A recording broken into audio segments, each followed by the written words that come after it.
You gotta love it when someone takes on the great Louise Hayes. We have got a fun episode for you today where you're going to hear from Dr. Bonnie, who is a chiropractor. She's a Reiki master and she's a neuromuscular practitioner. She is going to take on Louise Hayes and talk about how Louise Hayes gets it wrong with the body-mind connection. You'll want to have a listen. For those of you who are not sure what Holistic Healers is, this is a professional holistic healers networking group that I have been running here in Orange County for the last 2 years. We are in 2022 at the time of this recording, and it is one of my absolute favorite places to be. So if any of you listening are a holistic healer that works professionally with clients, whether you're in Orange County or outside, please reach out to me because I would love to get you connected to this incredible community. I am starting to consider expanding this into other areas due to popular demand. It's just wonderful to see all the people coming together for the healing that is so needed in our communities and in our world. So I look forward to having you listen and learn from Dr. Bonnie today. We'll see you soon. Again, I'm Emily Sellis, your host for the Sage Holistic Show.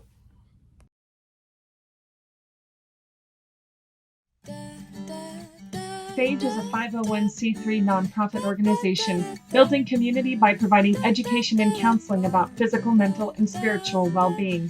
We encourage all of our listeners to find their own path to what holistic wellness means to you.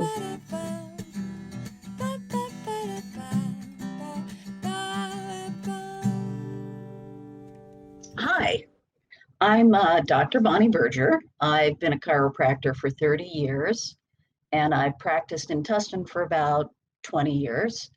Starting about 25 years ago, I began to notice that there was a connection between the body and the mind. For example, I'd do deep tissue work and my patients would start to cry. Or I'd hit one of those, trigger points, which are those like really tender spots. And my patients would start to get really fidgety. And I would say, oh, I'm sorry, that hurts. Let me back off a little bit. And they'd say something like, well, actually, it's not just physically painful. It's like I'd feel these emotions come up, like anger or grief, or they'd have a memory they hadn't thought about in years. So I started to really explore that and read about that. Two of my favorite authors are Carolyn Mace, who wrote Energy Anatomy. It's a wonderful look at the body-mind experience from a viewpoint of the spiritual aspect. She goes through chakras and the Christian aspect of it as well. And then I began to read Louise Hayes, which I thought that was fascinating. Her story is fascinating. But for these of you that don't know, Louise Hayes' thinking goes something like this.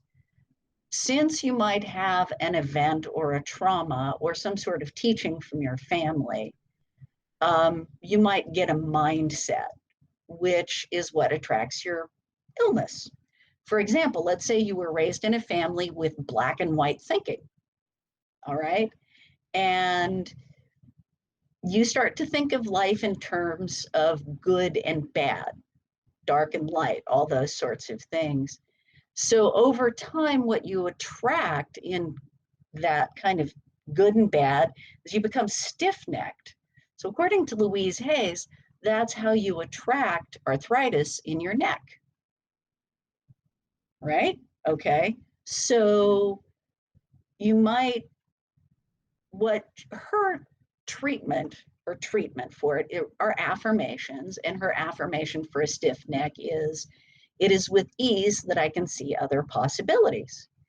And I kind of saw that in my practice, but then again, I didn't. It was really, really interesting. I saw a lot of patients would come in with questions like, well, why do I have a pain in my knee?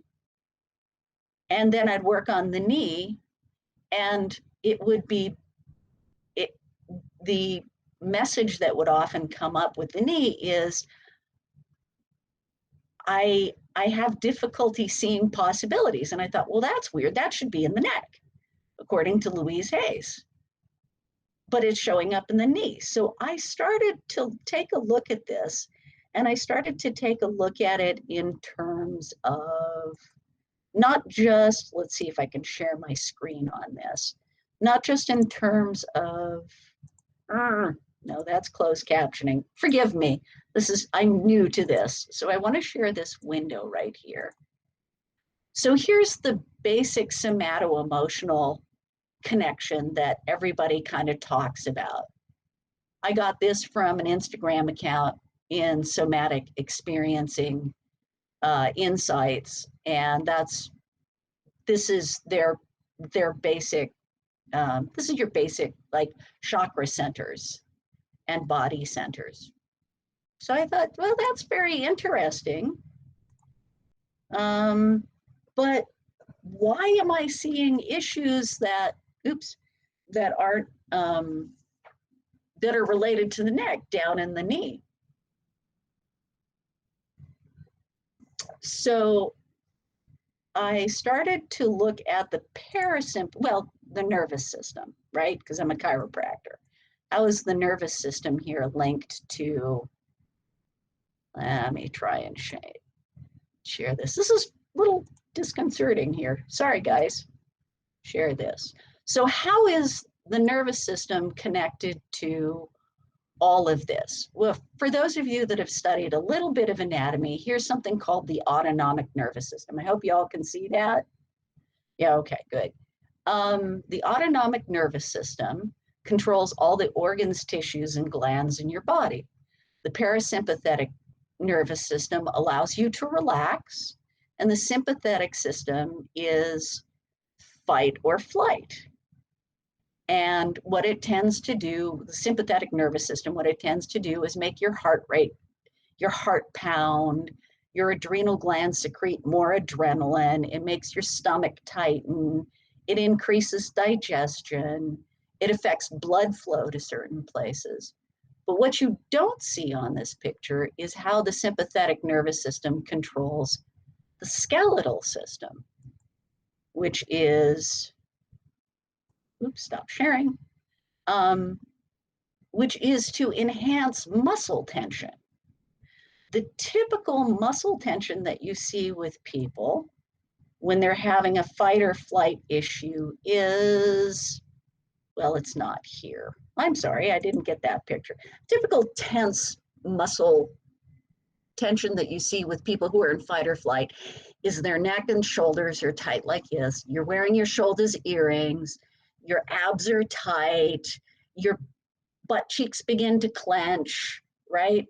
And you typically lean into a situation. If you're in flight, you'll lean back. But the chronic issue became shoulders and neck, right?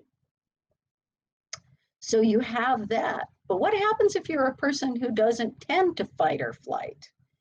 If you don't tend to fight or flight, what you tend to do is you tend to want to flee, which is the collapse, which is, some would say that's the parasympathetic nervous system.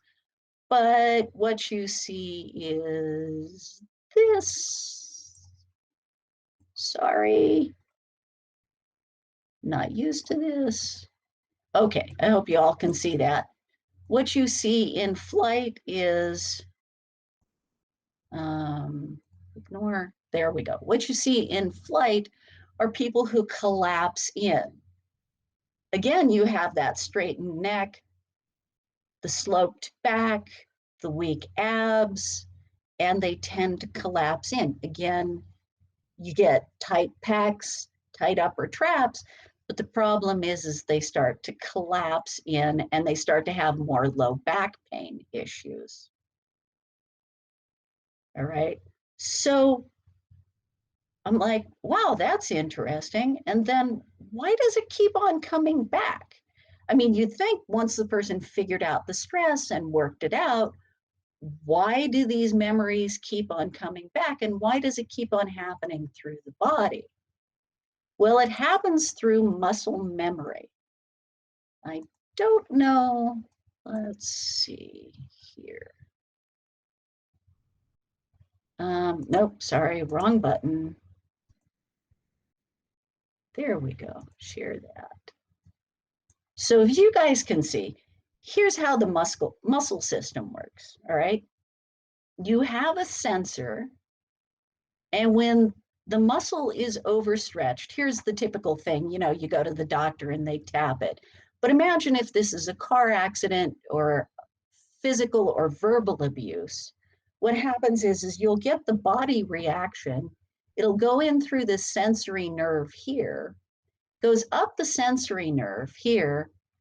It can choose to either go into this little nerve right here. I'll explain that later.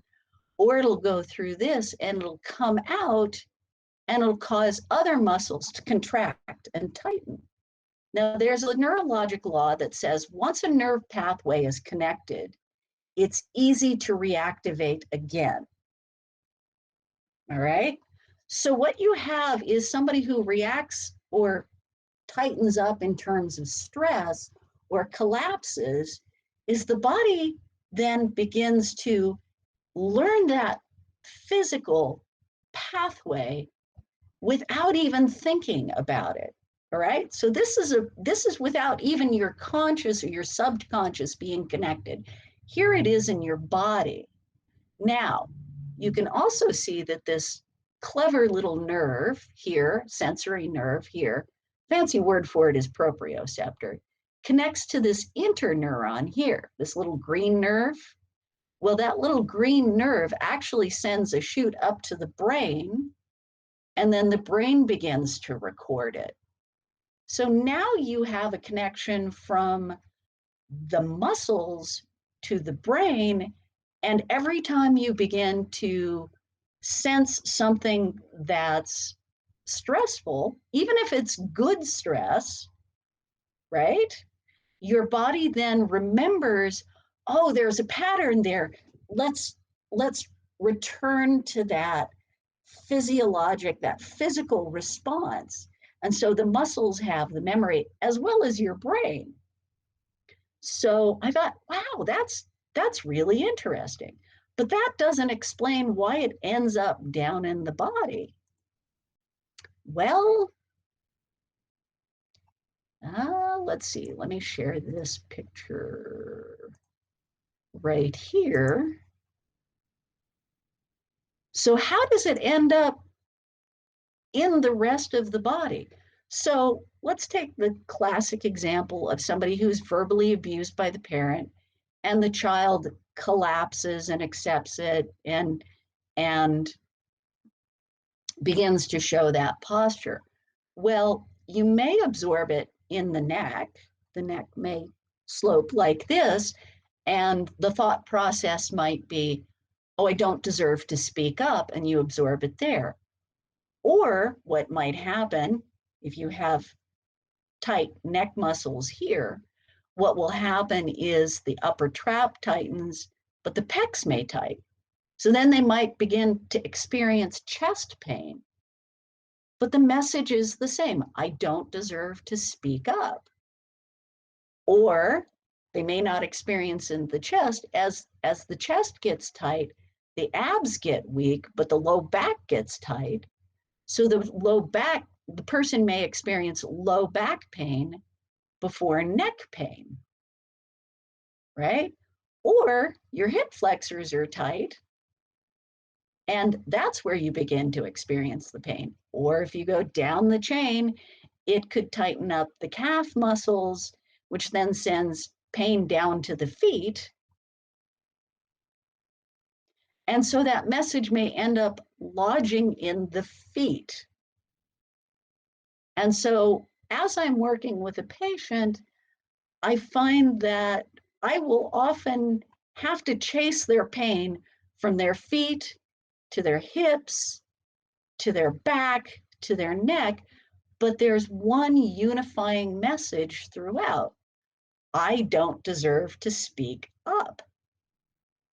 And that's how I think Louise Hayes gets it wrong, is she says that there's one message for one area and it should be consistent among people. And the truth is, I have found issues that, although it may have started in the neck, I can chase it down that chain, that kinematic chain, down into the feet. So it's amazing to me when a patient comes in and says, why do I have this pain when there was no event? I lifted something or I didn't lift something. Why is this pain lasting? Why,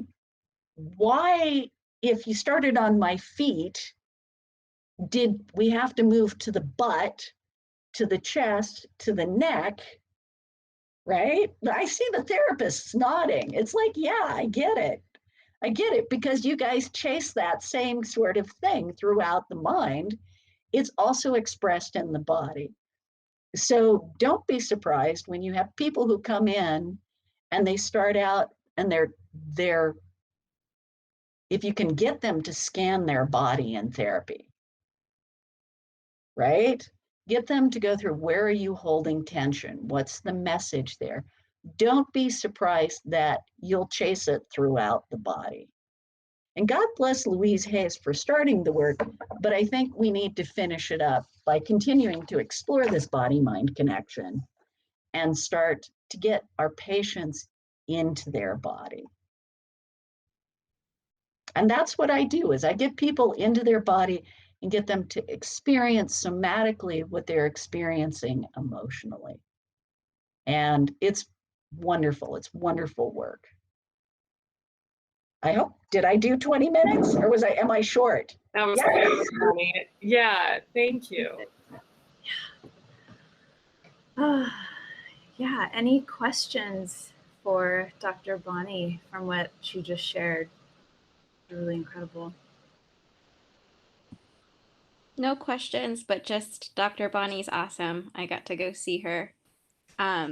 And a lot of what we talked about then and even now reminds me so much of brain spotting, which is, I think Robin does brain spotting too, but I do brain spotting as well. And what you just said, Dr. Bonnie, of like the pain moving throughout the body, like that is something that we do in our brain spotting sessions. It's incredible to see like where things move. And when things are finally released, it's pretty incredible. But loved it. Thank you.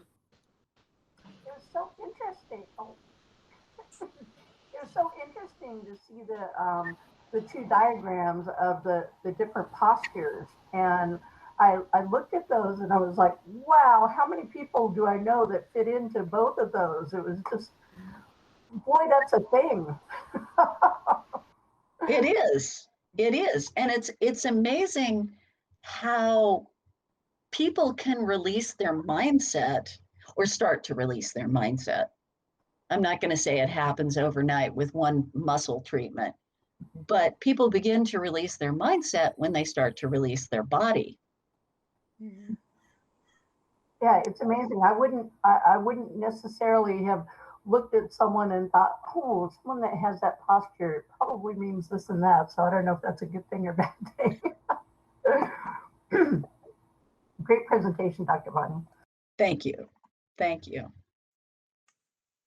I really enjoyed it. I loved how you represented like how your biography becomes your biology and how it's you're helping them find it through embodiment, and it's just so I definitely resonate with that. And I was curious of why you were going to say Louise Hayes got it wrong, so it makes sense now. Well, there's a few things that I think she gets wrong, but I'm not a therapist, so I can't comment on it. This is just one of them. Bonnie, I really appreciate you explaining it in that way, and I love the visuals. You did awesome getting I'm way faster than I could do it.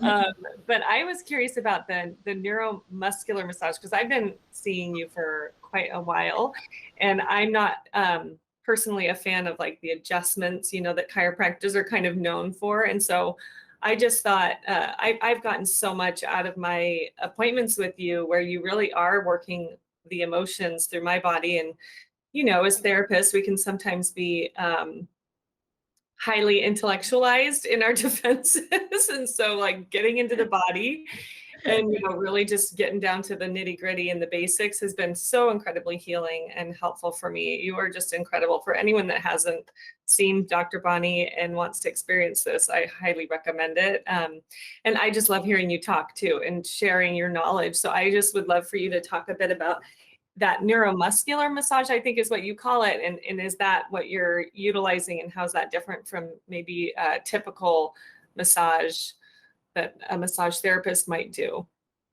Oh, yes. Okay. So there's deep tissue therapy and there's massage.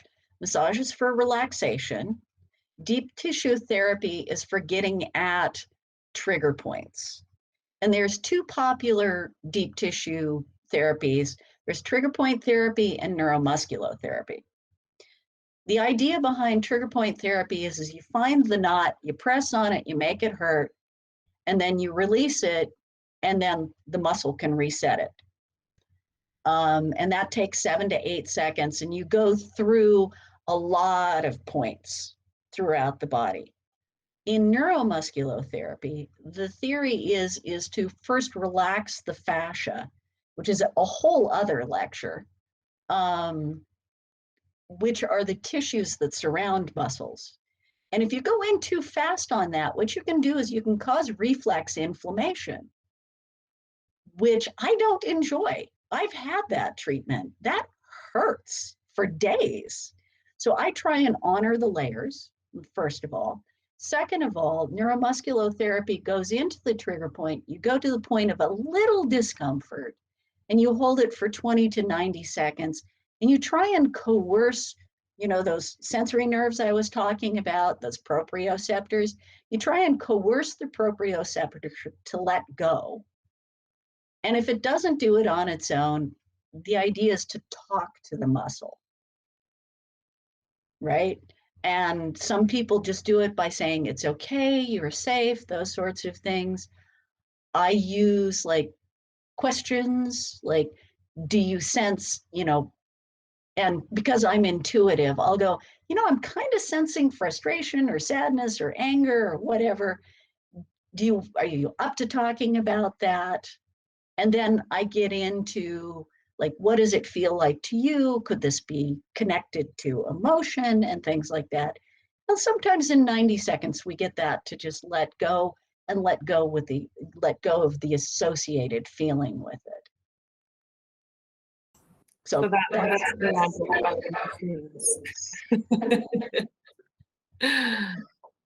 That's excellent. Thank you for explaining that. That makes sense. And then you also are, when you're working with the muscles, you're doing adjusting of some sort too. I don't remember how you've talked about that, but you are making adjustments just not in a cracking kind of a way, right? No, it's all through the proprioceptors. It's all re-educating your body to relax into itself rather than adjusting works. I have a lot of patients who love it. They like that little quick click and fix.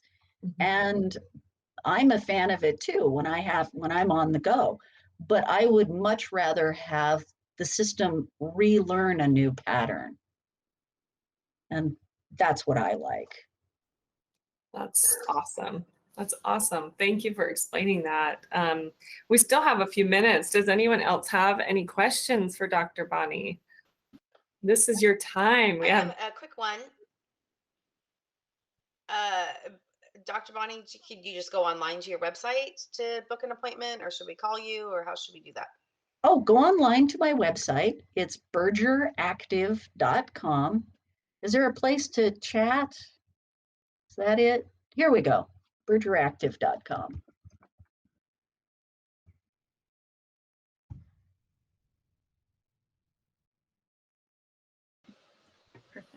And I spend a full 50 minutes with you.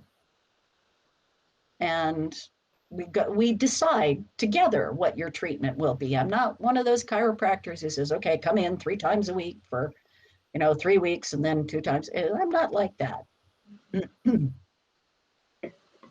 Yeah, and I will say too, I've been to Dr. Bonnie many times, and it's, even as a therapist, it still surprises me now and then when she'll push on something and I'm like, oh, and tears.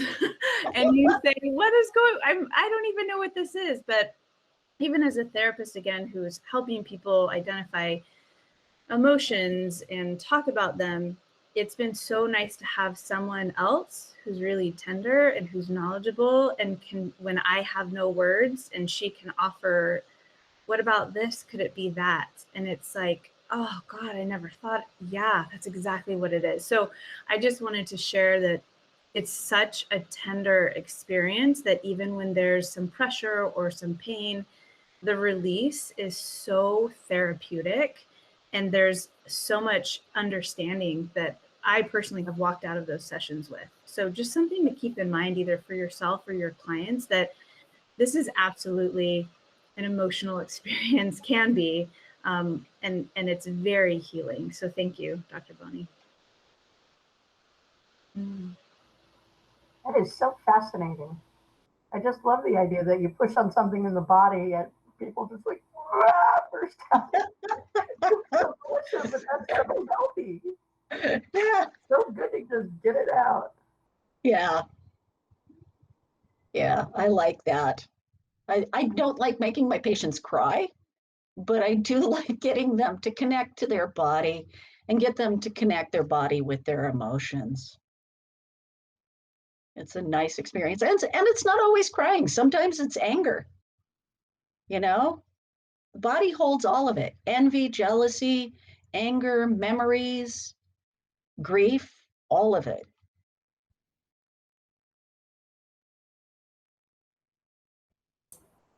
We've got So time thank for you. one more question if anyone has one before we move on. I have kind of a random question, Dr. Bonnie. What do you think, just your opinion on trigger point injections? Because that sounds a little bit like we're just reacting to the pain rather than addressing the underlying issue. But I'm curious if you have any thoughts about that. Well, I'm not excited about it. I have recommended it. I don't recommend it. I've had a few patients who have gone through it, and it numbs the pain. And sometimes that's, as all of you have seen, sometimes that's the only way people can deal with pain, is to like numb it for a while until they can get at it. Right? I'm not a big fan, because if you numb it, then you're not dealing with it. You know, then people go on with their life and they think that, oh, well, the pain's gone, so the problem's gone. And it's not. You've just managed to numb it. To me, it's the equivalent to like, oh, I have depression, so I'll drink a little something, right? Yeah, that's good for a little while, but you're not fixing your problem. So I'd much rather, I think it's useful if you can't get into physical therapy or you can't tolerate deep tissue work until you can get that numbed for a short while, like 2 to 3 weeks, where so you can use it to sleep. Because if you can't sleep, you can't heal. Sleep is the key to most healing, you know, just that right amount. So in extreme cases, I'll say, yeah, but it has to be very extreme. Or if the person just doesn't want to deal with the pain and they just want to block it, okay, fine. Thank you for spending some of your time today with us at Sage Holistic Health and Wellness Center. If you like what we're all about, please consider supporting our nonprofit organization by making a tax-deductible donation. To do this, you can go to our website at www.sagewellnessctr.org and click on Donate in the upper right-hand corner. We look forward to spending some time again with you real soon. Take good care.